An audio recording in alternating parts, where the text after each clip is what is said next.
சாதம் தனியாக ரசம் தனியாக செய்யாமல் குக்கரில் அரிசியோட ரசத்துக்கு தேவையான எல்லாத்தையும் சேர்த்து 1 பார்ட் ரசம் சாதம் இன்றைக்கி செய்து பார்ப்போம். நான் இன்றைக்கி எடுத்திருக்க கப்போட அளவு 120 ml. அதில் 3/4 கப் அளவுக்கு அரிசியும் 1/4 கப் அளவுக்கு துவரம்பருப்பும் சேர்த்துருக்கேன். 2-3 தடவை கழுவி எடுத்துட்டு பாதி நெல்லிக்காய் அளவு உள்ள புளியை கரைச்சி எடுத்திருக்கேன். அந்த புளி தண்ணி 2 கப் அளவு.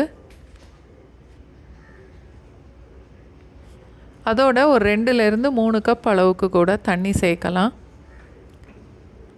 அரிசியும் பருப்பும் 1 கப்புனா புளி தண்ணியும் சேர்ந்து 5 கப் அளவு.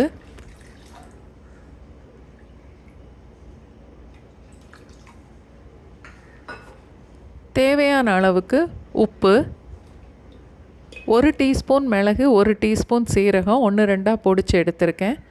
3 இல்லை 4 பல் பூண்டு, அதையும் தட்டி எல்லாத்தையும் இதோட சேர்த்துறணும். ஒரு மீடியம் சைஸ் தக்காளி பொடிசாக வெட்டி அதையும் சேர்க்குறேன்.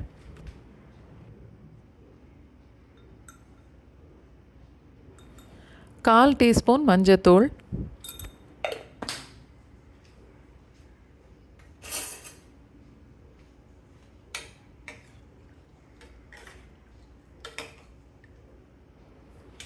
நல்லா கலந்ததுக்கப்புறம் அடுப்பை பற்ற வச்சுட்டு மூடி போட்டுடலாம்.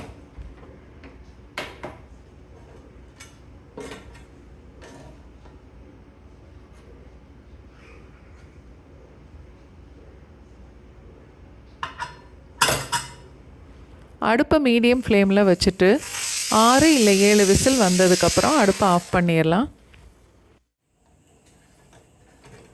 சாதம், பருப்பு, தக்காளி எல்லாமே நல்லா குழைய வெந்திருக்கு. டேஸ்ட்டு பார்த்துட்டு உப்பு தேவைன்னா சேர்த்துக்கலாம்.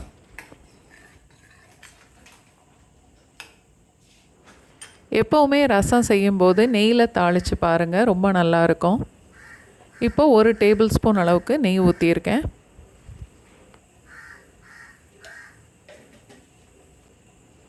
ரெண்டு மிளகாய் வத்தல்,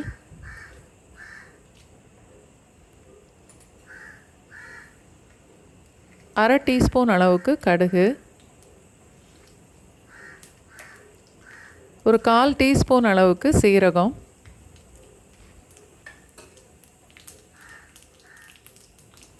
கால் டீஸ்பூன் பெருங்காயம், ஒரு கொத்து கருவேப்பிலை,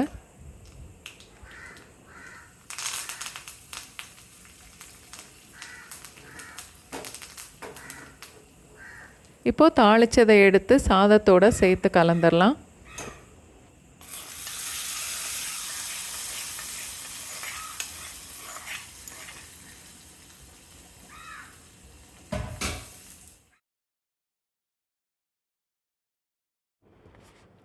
எல்லாம் சேர்த்து கலந்து பார்த்துட்டு இந்த மாதிரி கொஞ்சம் கெட்டியாக இருந்தால் 1/4 கப் அளவுக்கு தண்ணி சேர்த்து கலந்துக்கலாம்.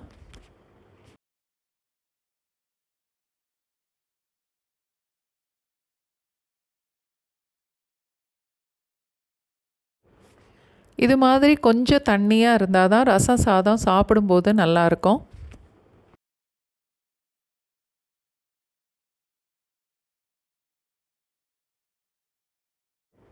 சாதம் ரெடியானதும் சூடாக சாப்பிட்றதா இருந்தால் இது மாதிரி ஒரு பவுலுக்கு மாற்றிக்கலாம். இல்லைன்னா ஒரு ஹாட் பேக்கில் மாற்றிக்கலாம். சாப்பிட்ற வரைக்கும் நல்ல சூடாகவே இருக்கும்.